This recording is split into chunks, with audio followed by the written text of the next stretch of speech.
because I just started the second half of our show, and my guest today is Me Sah. We're talking about, basically we're talking about the mind of God, but the substance of God, which is electromagnetic energy. It's what created the universe, isn't it? Well, yeah, you could say that. It's beyond electromagnetic energy. Electromagnetic energy is more of the physical effects of the real cause. But certainly for our purposes, we can say electromagnetic energy. And everything, of course, that is created is in that sea of electromagnetic energy. And so we were talking about the fall of man being getting more into the mind and leaving the heart instead of having the good balance between mind and heart. And especially in the Western world, we are so oriented to the mind and to technology that the heart's been sort of left behind.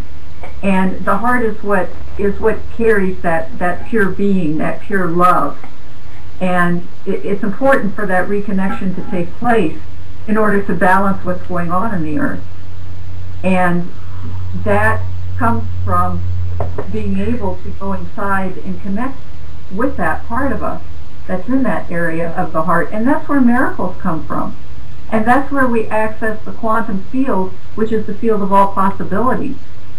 That would explain. I was just talking about this yesterday.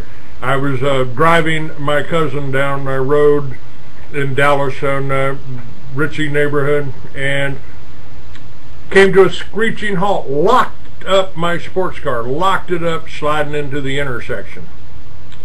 And there was a blind intersection, you couldn't see cars and the other going in the cross street.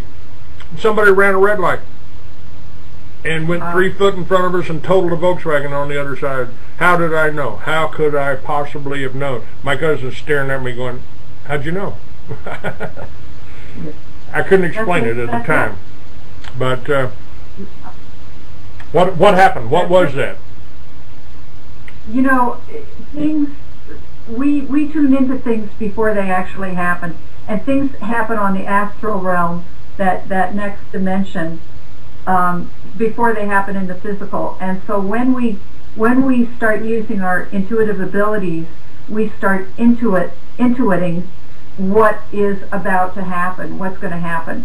It's the same thing like, you know, you were talking about calling your friend, and I know you've had the experience of thinking about somebody and then the phone rings and it's that person. Or the phone ringing and you know who it is on the other end before you ever answer it.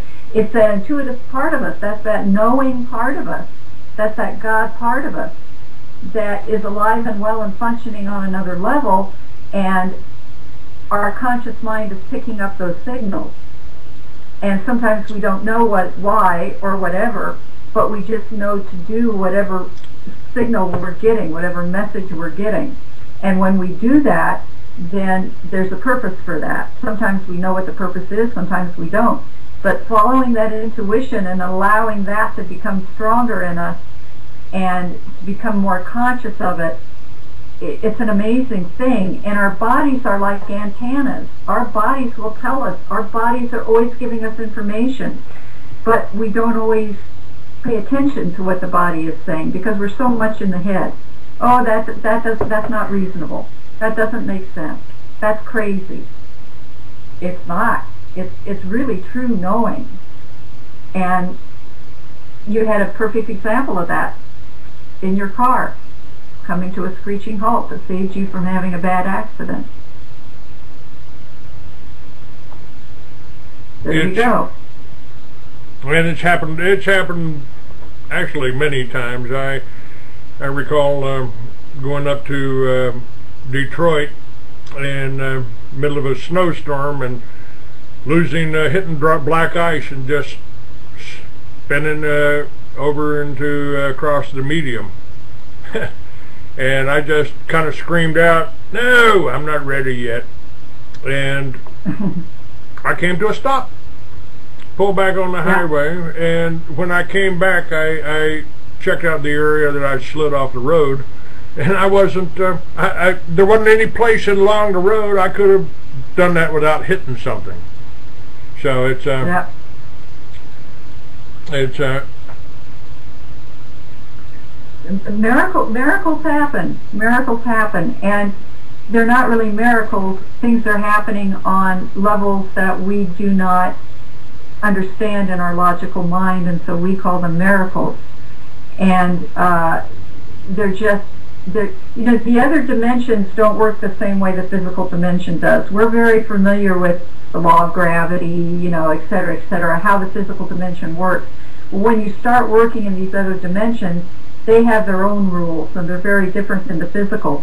But when we have that charge of emotion, or when we have that opening for something different to happen, and we're allowing it because we have to. When you said, I'm not ready yet, you had to somehow call and connect with a different dimension to get a different action. So you were open, and when we're open, boom, we allow it to happen. And so it's that allowing. And when you work with energy, and we were talking about healing, if you're open to a miracle, if you're open to something different happening, you're probably going to get it.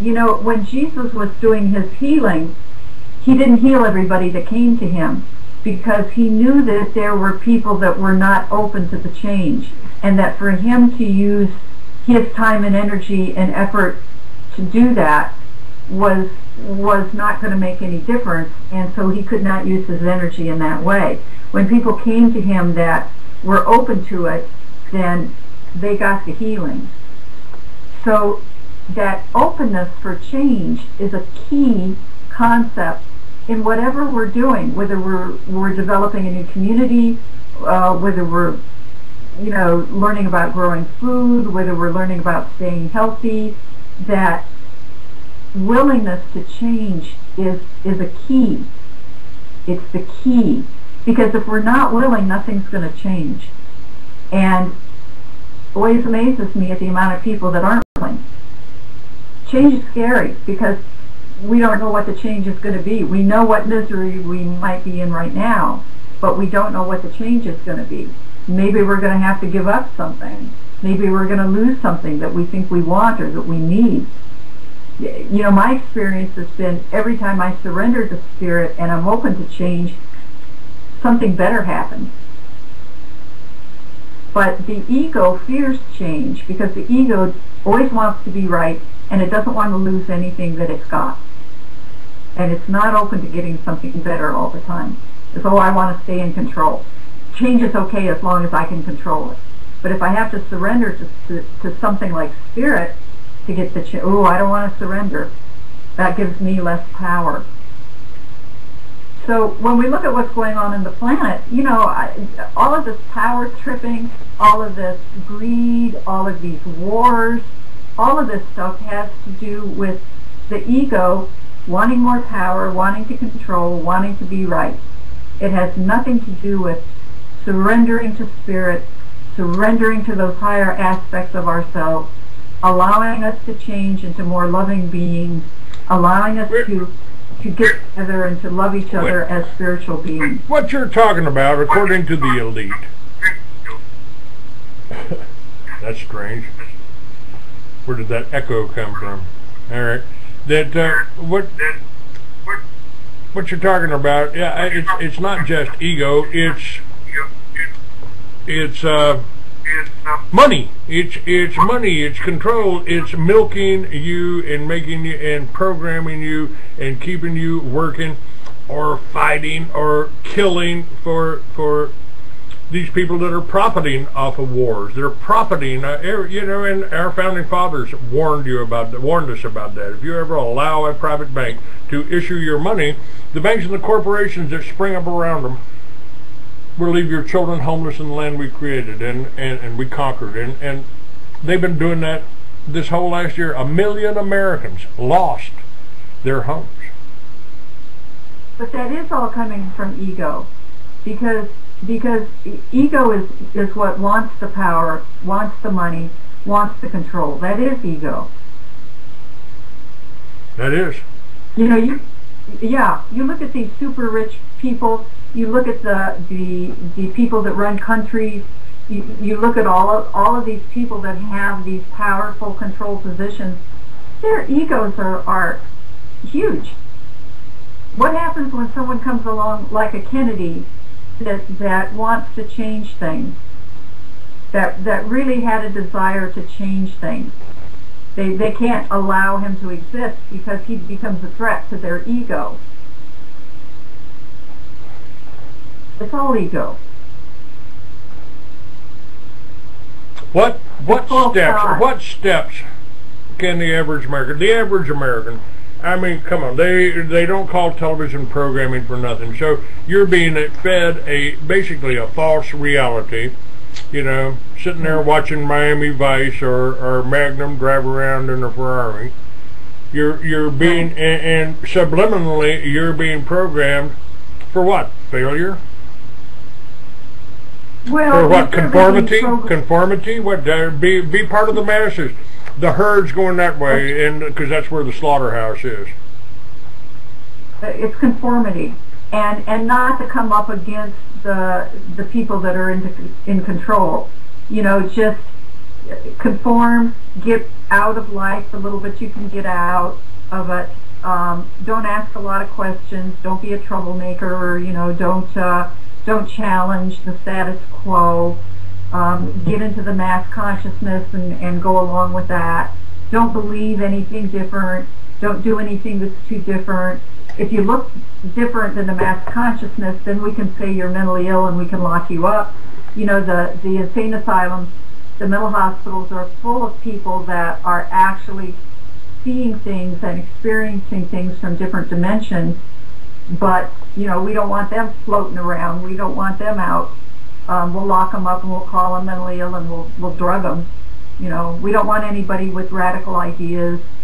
You know, it's conformity, because, you know, be a sheep and follow the flock, and that way we can make more money off of you, we can have more power, we can do what you want, and, you know, you're just going to think you're happy because you don't know any better. They drug our veterans and you know, start making money off of them because they become drug addicts, whether it's Valium or whether it's Luvox or whether it's heroin, it doesn't matter, and the government's making the money off of it and putting you in jail if it gives you a... Ayn Rand was absolutely right when she said the government has no control over honest citizens, so they have to make criminals out of us. Isn't that what's happening now? Isn't that... I asked Sheriff Mack this yesterday. I said, why in this country do we have more Americans in prison here than any other country out there, including Red China with 4 times our population? Yeah, it's a control factor. You're going to cause problems, you're going to get locked up, you know. It's a control factor. Yeah, the status quo does not want to be displaced.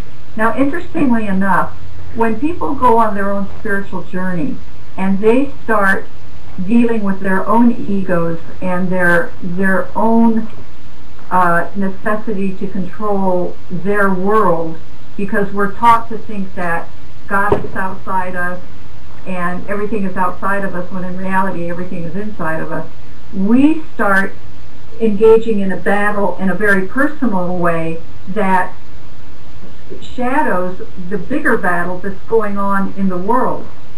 So I have to come up against my own ego that likes power, that likes control, that likes to feel in charge, that doesn't want that to change.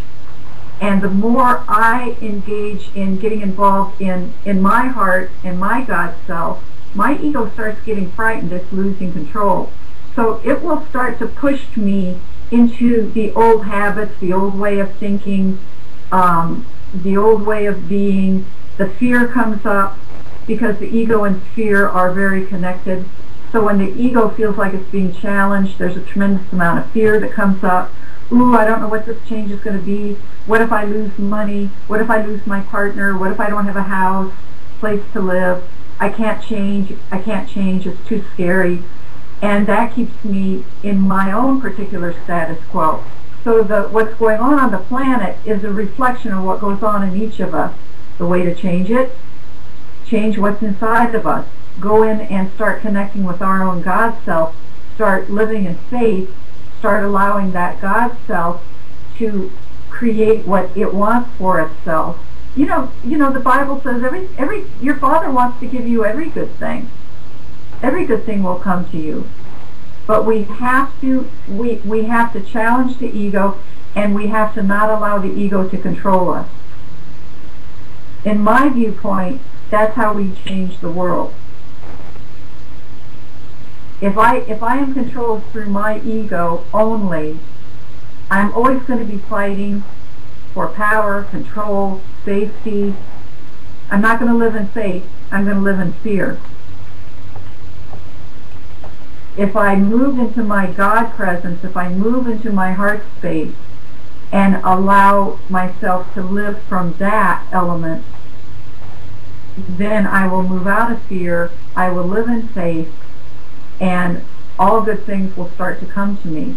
Might not be all at once, because I can't maybe make that change all at once. But the more I make that change, the better things start to get in my world. And then the better, so if you and I are doing that, then, when two or more are there in prayer, that prayer comes from the heart space, there I am. It magnifies. When 3 of us are together, it magnifies. 10 of us are together, it magnifies even more. So 10 people in the heart space becomes a force to be reckoned with. It becomes a force in the world. 1 million kids singing at the same time can change the sun, or affect the sunspots on the sun. I mean, how powerful is that?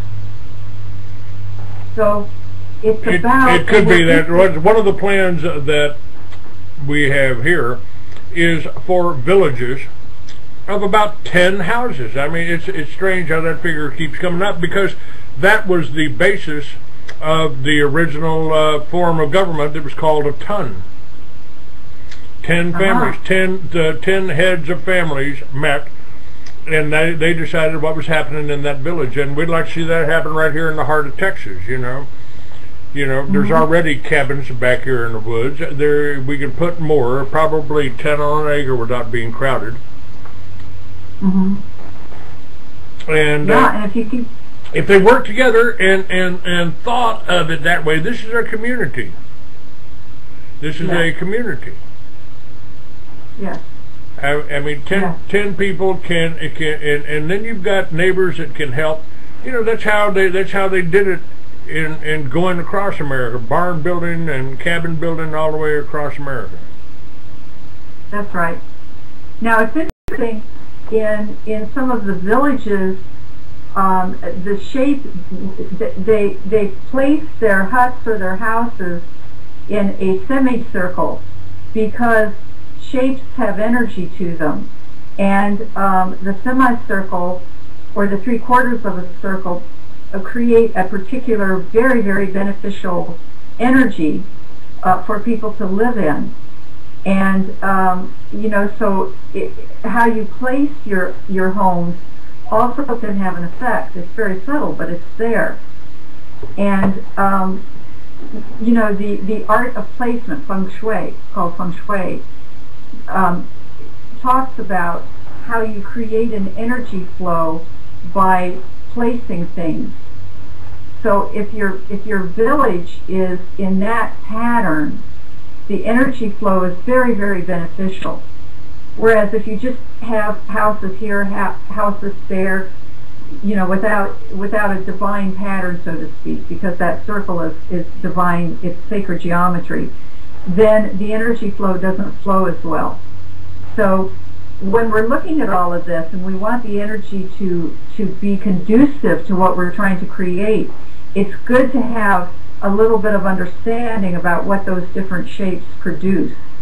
And there's an awful lot about sacred geometry on the internet and on YouTube. It's very, very interesting to get into that and to do our own research around that, to get our own information around that and how that can help us. All right. these communities that we're talking about doing here, we see those. We've got basically got 50 acres to put about 54 houses on here, and we think that that's enough to do a township. That's enough to be able to run it the way it should be run.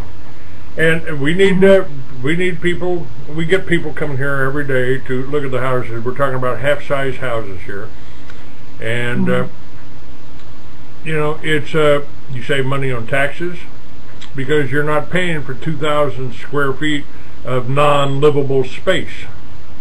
Why did we get? You know, this has all been programmed too. You know, trying to make you think that it's normal to have a 2,000 square foot house in a box of, in a square blocks with blocks and blocks of more tiny little boxes or big boxes to hold all your stuff. I guess that's why we do it, because we're in a disposable society. Yep. And the more stuff, you know, if you have more stuff, that means you're more successful, you have more money, you know, you're doing better. It gets back to that same conditioned ego need. Oh, I need these new clothes. Oh, I need a new car. I need to have things better than my neighbor. You know, that's all conditioned. We're all conditioned for that, and it's not even apropos anymore. It has nothing to do with anything anymore. But plenty of people still buy into that. Got to have the new technology gadgets. Got to have a flat screen TV, whatever it is, the new phone. I think, I mean, I'm not saying turn away from that. I'm not advocating, you know, a totally Amish style of existence, but I'd like to be able to access the internet and have raw milk at the same time. Well, exactly. and so much of the consumerism is to keep us in debt. And you know, the technology is great, and if we can use it well and we can use it to better our lives, that's great. But to the point of getting into so much debt that you can't live, that you're going to lose your house, that you're going to be paying it off for the rest of your life at these exorbitant interest rates, you know, and that kind of thing, that's pretty nasty stuff. That's where we need to look and say, what do I really need, and can I live within my means? And well, that's kind of what we're talking about. I mean, you've been programmed out there, folks, to believe it's okay. It's not only okay, it's almost necessary to get this home in this neighborhood with the neighborhood association. You know, get those cars in the garage, get that boat out there. You know, and it's all to access your money. That's right. You know, has to be a change in our thinking. And, you know, my opinion is if we can grow our own food and generate our own energy from everything God gave us, you know, the sun and the wind, that we don't really need the banks or the governments for much. Now, being independent, I mean, they don't want you to form an independent. That's why they attacked Waco. That's why I got involved in this in the first place, because they were actually making a self-sufficient family farm work, multiracial Christians, you know, working together, raising their children, and making a living by selling guns. And they attacked them. They didn't want you, and because they didn't want you to defend yourself. See what happened? They made us kill all those children. Yeah. They don't want us healthy. They don't want us thinking for ourselves. They don't want us out of debt. They don't want us, really, they don't want us connecting with the God within us. You know, a lot of the religions are not about, you know, religio is the root name of religion. It's Greek or Latin or I don't know, but it means to bind back to God, and that's what religion is supposed to be, a way to show us how to have that personal relationship with God, how to bind back with God. But almost no religion really does that. They talk about God being on the outside of us. They don't teach us how to connect. And if you have an experience of that, that's great, but they don't teach us how to keep that going and how to grow that direct relationship. And because when we do that, we start thinking in different ways, and we start thinking about what you're talking about, and we start doing different things, so we're not as hooked into, you know, all of these things you're talking about. We're not as hooked into taking all the pills and big pharma, and you know, we start to move in a different direction. They don't want us doing that. You know, the Council of Nicaea under Constantine took out a lot of stuff out of the Bible which was originally taught. Reincarnation was originally taught. Karma was originally taught. They took that out. They took out a lot of stuff. I suspect that the Council of Nicaea that you're discussing under Constantine, they actually promoted Jesus to God because they didn't want men like me aspiring to be the kind of man he was, with the God spirit in him. And let me ask you about that. You know, I mean, people have been saying that you know, Jesus is coming back, Jesus is coming back, Jesus is coming back, and I kind of feel like possibly he's been coming back all along. You know, maybe, but it's in the spirit form. It's in the spirit form, and we've got people out there that have been talking about, you know, what was the guy? Saint Germain, you know, supposedly immortal, comes back every few hundred years. You know, is this a Christ figure? Is this a Christ reincarnation? Is this the spirit of Christ coming in? Well, you know, the Christ return. It's the second coming of Christ, not the second coming of Jesus. Jesus was not called the Christ until he was baptized in the river of Jordan.